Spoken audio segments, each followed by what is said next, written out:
Hey everyone.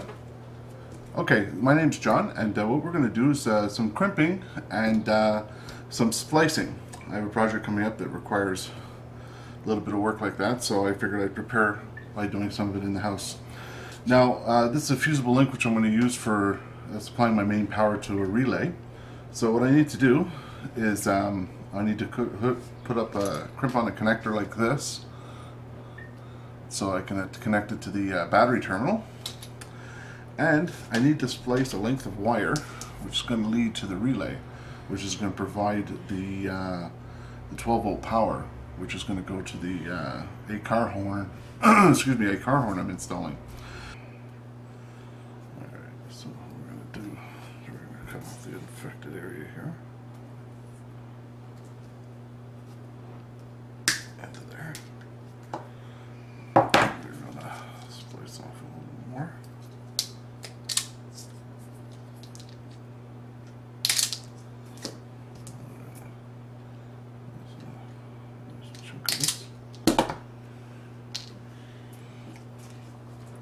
Alright, so what we're going to do, we've already taken off our insulation and put them together like this, and we're going to spin the wires around so that they kind of lock together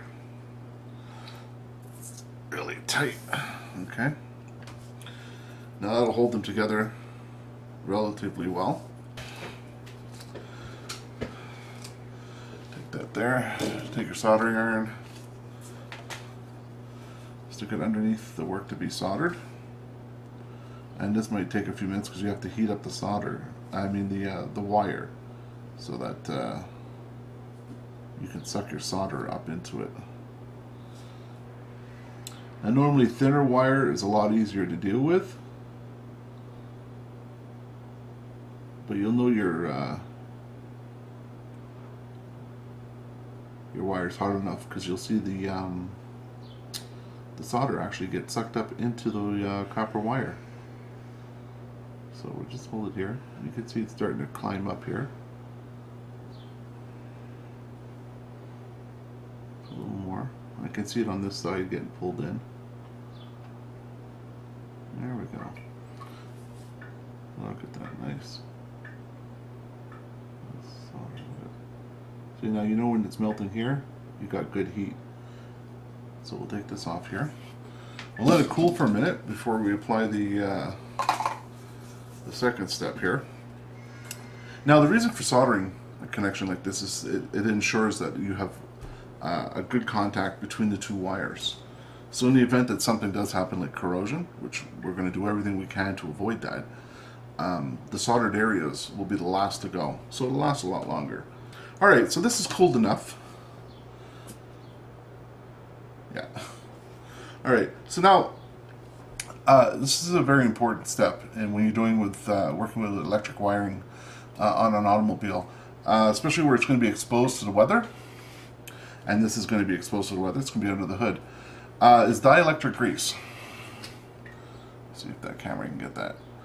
Alright, and this is excellent for any type of electrical connection. So we're going to put some on here before we put the heat shrink tubing over. So it'll ensure us a nice, good, safe, and corrosion-free insulation. Now you know what the Q-tips are for. I just don't want to glob it on. So I'm going to paint it on using this Q-tip. Work it all into the areas here. Let's get nice, good coverage. And that'll protect it just in the off chance that water does get in here. Well, we'll have a secondary line of defense. I'll just put that there for now. Okay, now we're going to slide our heat shrink tubing over. And don't worry if you get some goop on it there. Try and put center your heat shrink tubing so that it covers both sides equally. And now comes the heat gun. We'll just put that on here, and you'll notice that the shrink tubing will start to shrink around the wire. There it goes. Get it all the way around. You don't want to hold it up for too long or too close for too long. Just long enough to make sure that it's shrunk down and it's sealed around both wires, which it is. Very good.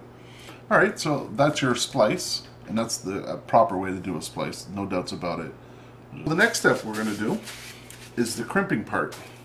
So now we have to do a crimp on here, on this. I'm going to show you the type of connector we're going to use. It's just an eyelet connector. And we are going, I guess for this instance, we can just plop some in there. Alright, so we put a glob in there. Alright, we're just going to take this wire. Now these connectors are good for 12 and 10 gauge wires. So we have a 10 gauge wire, so we're all set.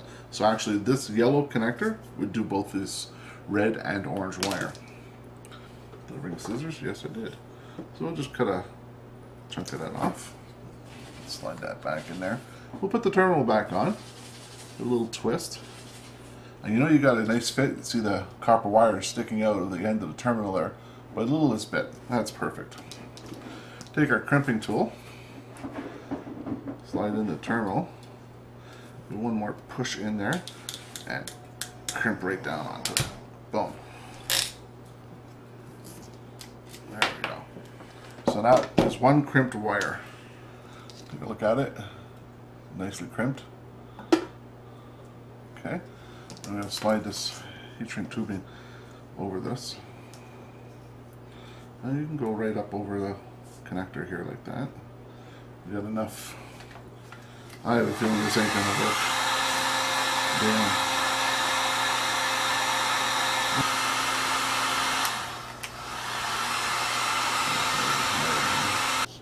Because we have a good crimp, we put our dielectric gel in there. So now we're left with crimping the other end of the wire with a with this type of terminal. We're going to just splice that off really fast. Now you don't need much wire. You just need that much wire. That's it. That's enough to. We're just going to put a glob of, or glob. Because it depends on which part of the world you're from. So we got that filled with dielectric grease. Just push that in, spin it around a bit. See if the wire comes through the end a little bit. Take our crimping tool and we're going to crimp that sucker down.